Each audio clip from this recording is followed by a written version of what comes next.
I did not put the proper importance and focus on picking the right city and the niche. I naively assumed that it was about building more sites, getting more of these things up, doing more. I didn't have my due diligence process nailed down. I didn't know that I needed to pay attention to the cost per click. I didn't know I needed to look at 5 keywords. That's the answer to your question, Sam. You need to be looking at the top 5 keywords, not just one. I didn't know I needed to look at multiple keywords. I didn't know I needed to look at people's stuff in the maps and then their organic and their backlinks. I didn't know these different things. And so because of that, I just took one keyword, I smashed it into Google, and if it looked decent, which I didn't really know, I didn't ask enough questions, I was like, let's build it, baby. Let's build this bitch. And I built the first 30 websites on my own. All of it. Every single stitch of content, every single stitch of SEO was me. Every backlink was me. And I built 30 of them. And then I built another 100 of them because I was like, I'm going to scale this thing up. But I didn't have my due diligence process. I didn't know what a good niche looked like. I didn't know what a good city looked like. And I didn't know what the combination of the two looked like. I took people's advice that were not in the game. I took people's advice who I should have checked and said, hey, that's cool advice, bruh. Let me see your Stripe account before I listen to this advice you're giving me. And I would see a post, I go, that's good advice. Not thinking that person might be full of shit. That person actually might not be making near the money that they're pretending to make or that they're getting us to think that they're making. I did not put enough emphasis on picking the right city and niche. The same example that I use every time. In real estate, there's a saying, you make your money in the buy,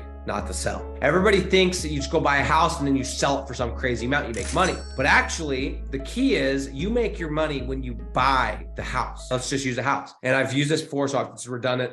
Deal with it. Let's say a house is worth $500,000 market value. You find this house, this guy, let's say he's getting a divorce or she's getting a divorce and they just got to get out of it. They got to liquidate, they got to pay some stuff off. You come in, you say, look, I can give you $450K. I'll have it closed by the end of the week or I'll pay cash, whatever. Done. You just made your $50K. You are almost guaranteed to make $50K because even if you turned around and sell that house in a year and you sell it for just what it's worth, you're going to make the money. Why am I sharing this? Because similarly, if you do not figure out how to pick the right city in the niche, you're going to go and you're going to get the site up and you're going to get the client and you're going to go, oh shit, the CPC is way higher than it should be. Oh shit, the SEO is going to be way more competitive. And you're going to spend the next 16, 18, 24 months trying to rank that website. And you could have just spent another week picking the right city and niche. And you could have done 3 months of SEO, had low CPC and made a hell of a lot more money. And guys, I can't remember who I heard this from. The make your money in the buy, not the sell. I've heard this and I literally went and looked at a house and I was just on Zillow last week and I saw this really sick house and I went and I was like, I'll check it out. Maybe I'll lowball this person. And I went and checked this thing out, listed for some ridiculous amount. And as much as I'm like, dude, that house will be sick. It'll be such a dope spot. I want to buy it. I found out by talking to the agent and he's like, dude, he's not going to come below 3.5. It was some stupid number. And the cost per square foot was like $400. I'm like, dude, that's ridiculous.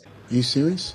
And I said to him, when he's ready to do a decent deal, then we'll talk, but I'm not going to buy it at a bad price because, and they say this in the real estate, they say, marry the mortgage, date the rate. It's the same thing in digital. If you go into the wrong city and niche, you are going to struggle forever. You are never going to be able to change the cost per click. You are never going to be able to change how competitive that city is. I made a huge error in not nailing down my niche and city combination. And because of that, I built literally hundreds of websites in the wrong niches and in the wrong cities and in the combination of both of those, the wrong city and niche. And I ended up with a bag of sites with $10,000 a month in overhead that these sites were never going to rank. And even if they did, I was better off just going and building another concrete site in some teeny ass town and making the same money. I stress on this a lot. I talk about this a lot. In my program, my first module is literally called Looking for Layups. It is the first thing we talk about, picking the right city, picking the right niche, and the telltale signs, how to pick that perfect niche. I think it's the longest module. I didn't even know this until I built the course. I'm like, shit, dude, that's the longest module. And I realized it's because that is where it starts. You mess that up, you mess everything up. Make sure you put the focus on that and don't just go rip up a website just so you can get started. Getting started might be spending the next week picking the right city and niche, but you also need to know what you're looking for. And that comes with experience, time, or a combination of both.